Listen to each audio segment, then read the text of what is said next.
নমস্কার। আজকের এই আলোচনায় আমরা সরাসরি চলে যাব সিভিল ইঞ্জিনিয়ারিংয়ের একটা দারুণ ইন্টারেস্টিং টপিকে, শ্যালো ফাউন্ডেশনের বিয়ারিং ক্যাপাসিটি। তো আর দেরি না করে চলুন শুরু করা যাক। আচ্ছা, একটা জিনিস কি কখনো ভেবে দেখেছেন? ধরুন বর্ষার সময় কলকাতার রাস্তায় কাদা ভর্তি, পা দিলে কেমন ডুবে যায়, তাই না? অথচ ওই একই শহরের বাঁধানো ফুটপাতে আমরা দিব্যি শক্ত হয়ে দাঁড়িয়ে থাকি। কেন হয় এমন? এই খুব সাধারণ একটা প্রশ্নের মধ্যেই কিন্তু লুকিয়ে আছে সয়েল মেকানিক্সের একটা মস্ত বড় কনসেপ্ট। তো আজ আমরা ঠিক কি দেখব, চলুন এক ঝলকে দেখে নিই। প্রথমে আমরা বুঝব মাটির আসল শক্তিটা কি, তারপর জানব ফাউন্ডেশনের 3 গার্ডিয়ান বা রক্ষকের কথা, এরপর দেখব তেরজাগির সেই ম্যাজিক ফর্মুলাটা, সাথে থাকবে কিছু রিয়েল লাইফ প্রবলেম আর তার সলিউশন, আর হ্যাঁ, শেষে থাকছে সব কিছু মনে রাখার জন্য কিছু সিম্পল ট্রিক্স। তো আমাদের সেই প্রথম প্রশ্নটা মনে আছে তো, কাদা আর ফুটপাতের ব্যাপারটা? ওই প্রশ্নের উত্তরটাই হলো বেয়ারিং ক্যাপাসিটি। চলুন তাহলে গভীরে গিয়ে দেখি মাটির এই আসল শক্তিটা আসলে কি। আলটিমেট বিয়ারিং ক্যাপাসিটি শব্দটা শুনেই বোঝা যাচ্ছে এটা হলো সর্বোচ্চ ক্ষমতা, মানে একটা মাটির শিয়ার ফেলিওরের শিকার না হয়ে সোজা কথায় ভেঙে না গিয়ে ম্যাক্সিমাম যে চাপটা নিতে পারে। ব্যাপারটা অনেকটা এরকম, ধরুন একটা টেবিল, তার উপর আপনি ওজন চাপিয়েই যাচ্ছেন, একটা সময় তো টেবিলটা ভেঙে পড়বে, তাই না? তো ভেঙে পড়ার ঠিক আগের মুহূর্ত পর্যন্ত টেবিলটা যতটা ওজন নিতে পারল সেটাই তার আলটিমেট ক্যাপাসিটি। মাটির ক্ষেত্রেও ঠিক তাই। তাহলে এবার বলুন তো, একটা মাটি ভেঙে পড়ার আগে পর্যন্ত সর্বোচ্চ যে ভারটা নিতে পারে সেই ক্ষমতাকে আমরা কি বলি?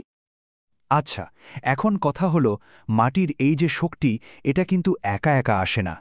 এর পেছনে আছে একটা টিম, বলা যেতে পারে 3 জন গার্ডিয়ান বা রক্ষক, যারা একসঙ্গে মিলে ফাউন্ডেশনটাকে আগলে রাখে। এই টিমের প্রথম মেম্বার বা আমাদের প্রথম রক্ষক হল কোহেশন, মানে সি। এটাকে আমরা বলতে পারি মাটির আঠালো শক্তি। ব্যাপারটা একদম সহজ। ওই যে চটচটে এঁটেল মাটি হয় না, যার কণাগুলো একে অপরের সাথে কেমন আঠার মতো লেগে থাকে, ওটাই হলো কোহেশন, মাটির কণাগুলোর ভেতরের ন্যাচারাল গ্লু আরকে। এরপর আসছে আমাদের দ্বিতীয় রক্ষক, সারচার্জ, যেটাকে আমরা কিউ দিয়ে বোঝাই। এর কাজটা হলো অনেকটা সাইড হাক সাপোর্টের মতো, মানে ফাউন্ডেশনের আশেপাশে যে মাটিটা আছে সেটা ফাউন্ডেশনকে দুপাশ থেকে একটা চাপ দিয়ে ধরে রাখে। এই চাপটা কিউ আসে কোত্থেকে? এটা হলো মাটির ইউনিট ওয়েট বা গামা আর ফাউন্ডেশনের গভীরতা বা ডেপথ ডিএফ এর গুণফল। ঠিক যেমন বন্ধুরা আপনাকে দুপাশ থেকে জড়িয়ে ধরে সাপোর্ট দেয় যাতে আপনি পড়ে না যান, এটাও ঠিক সেরকমই। আর আমাদের ফাইনাল বা তৃতীয় রক্ষক হল ফ্রিকশন আর ওয়েট, মানে খসখসে গ্রিপ। একটা উদাহরণ দিই, ধরুন আপনাকে মসৃণ সাবুদানার ওপর দিয়ে হাঁটতে বলা হলো আর কাকর বিছানো রাস্তার ওপর দিয়ে। কোনটাই সুবিধা হবে? অবভিয়াসলি কাকরের ওপর, তাই না? কারণ ওখানে গ্রিপ বেশি। ঠিক সেভাবেই মাটির কণাগুলোর মধ্যেকার ঘর্ষণ আর ফাউন্ডেশনের চওড়া বা ওয়েডথ বি, এই দুটো মিলে একটা দারুণ গ্রিটি গ্রিপ তৈরি করে। তাহলে একবার মনে করার চেষ্টা করা যাক তো, কোন 3টে জিনিস একসাথে মিলে মাটিকে তার বিয়ারিং ক্যাপাসিটি দেয়? দারুণ। তো আমরা 3 জন রক্ষকের কথা তো জানলাম, এখন সবচেয়ে ইন্টারেস্টিং পার্টটা হলো এই 3 জনের শক্তিকে এক জায়গায় নিয়ে এসে কার্ল তেরজাগি একটা অসাধারণ ফর্মুলা তৈরি করে গেছেন। চলুন দেখে নেওয়া যাক সেই ম্যাজিক ফর্মুলা। এই দেখুন, এটাই সেই বিখ্যাত equation, Q equals to CNC plus Q N Q plus 0.5 gamma B N gamma. এবার ভালো করে খেয়াল করে দেখুন, এই ফর্মুলার প্রত্যেকটা পার্ট কিন্তু আমাদের চেনা 3 জন রক্ষকের কথা বলছে। প্রথমটা কোহেশন, তারপর সারচার্জ, আর শেষে ফ্রিকশন আর ওয়েট। আর এই যে এনসি, এনকিউ, এন গামা দেখছেন, এগুলো হলো কিছু স্পেশাল ফ্যাক্টর। এগুলোর ডাইমেনশনলেস কোএফিশিয়েন্ট, যাদের মান নির্ভর করে মাটির ফ্রিকশন অ্যাঙ্গেলের উপর। কিন্তু রিয়েল ওয়ার্ল্ডে তো সবকিছু এত সহজ নয়, তাই না? ফাউন্ডেশন তো শুধু লম্বা স্ট্রিপ হয় না, স্কোয়ার হয়, সার্কুলার হয়। লোডও সবসময় সোজাসুজি পড়ে না। তো এই ফর্মুলাটাকে আরও স্মার্ট আর প্র্যাকটিক্যাল করার জন্য এর সাথে কিছু মডিফিকেশন ফ্যাক্টর বা কারেকশন ফ্যাক্টর যোগ করা হয়। যেমন ধরুন ফাউন্ডেশনের শেপ, ডেপথ, এমনকি লোডটা কোন অ্যাঙ্গেলে আসছে তার জন্য আলাদা ফ্যাক্টর আছে। ওকে, থিওরি তো অনেক হলো, এবার চলুন কিছু রিয়েল লাইফ সিনারিও দেখা যাক যেখানে কিছু বাইরের ফ্যাক্টর এসে মাটির ন্যাচারাল শক্তিকে কমিয়ে দেয়। মানে একজন সিভিল ইঞ্জিনিয়ারের আসল চ্যালেঞ্জগুলো কি কি?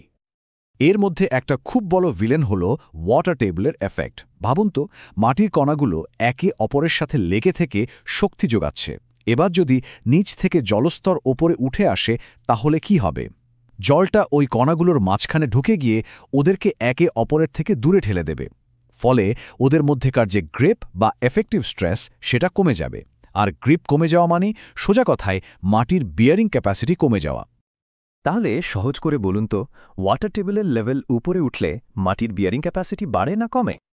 আরেকটা খুব কমন প্রবলেম হলো এক্সেন্ট্রিক লোড, মানে লোডটা যখন ফাউন্ডেশনের ঠিক মাঝখানে না পড়ে একটু সাইডে পড়ে। এতে কি হয়? এতে পুরো ফাউন্ডেশনের ওপর প্রেশারটা সমানভাবে থাকে না, আনইভেন হয়ে যায়। ফলে আমাদের ধরে নিতে হয় যে ফাউন্ডেশনের কার্যকারী চড়া বা এফেক্টিভ উইট কমে গেছে। আর এটা ক্যালকুলেট করার জন্য আমরা একটা সিম্পল ফর্মুলা ব্যবহার করি, B-B-2E। তারপর ক্যালকুলেশনের সময় আমরা আসল বি এর বদলে এই নতুন ছোট বি ড্যাশ ব্যবহার করি। তাহলে যখন লোড অফ সেন্টার হয় তখন আমরা ক্যালকুলেশনে একটা ছোট ইফেক্টিভ উইথ ব্যবহার করি কেন? বেশ, আমরা অনেক কিছু জেনে গেলাম। এবার সবথেকে জরুরি পার্ট, এত কিছু মনে রাখব কি করে? চলুন কিছু সিম্পল মেমরি ট্রিক্স দেখে নেই, যেগুলো পরীক্ষা হোক বা ফিল্ডে কাজ, সবেতেই কাজে দেবে। শুধু আমাদের ওই 3 জন গার্ডিয়ানের কথা মনে রাখুন। কি ছিল? স্টিকি ক্লে বা আঠালো মাটি, সাইড হাগ বা পাশের সাপোর্ট, আর গ্রিটি গ্রিপ বা কাঁকরের মতো আঁকড়ে ধরা। ব্যাস, এই 3টে মনে রাখলেই তেরজাগির ফর্মুলার 3টে পার্ট একদম জলের মতো পরিষ্কার হয়ে যাবে। এই টেবিলটা দেখুন, এটা হলো পুরো জিনিসটার একটা কুইক রিক্যাপ। একদিকে ফর্মুলার পার্টগুলো সিএনসি, কিউএনকিউ আর 0.5 গামা এন গামা। মাঝখানে এরা কি বোঝাচ্ছে? Cohesion, surcharge, friction. আর শেষে আমাদের সেই সহজ অ্যানালজিগুলো, স্টিকি স্ট্রেংথ, সাইড হাক সাপোর্ট আর গ্রিটি গ্রিপ। সব কিছু এক জায়গায়, এক নজরে। তাহলে আসল কথাটা কি দাঁড়ালো? আসল কথাটা হলো ওই 3টে কম্পোনেন্ট। এই 3টে শক্তিকে যদি ঠিকঠাক বুঝে নেওয়া যায়, তাহলে যে কোনো শ্যালো ফাউন্ডেশনের বিয়ারিং ক্যাপাসিটি বার করাটা কোনো ব্যাপারই না, পুরো কন্ট্রোলটা চলে আসবে হাতে। এবার শেষ করার আগে একটা প্রশ্ন রেখে যাই ভাবার জন্য।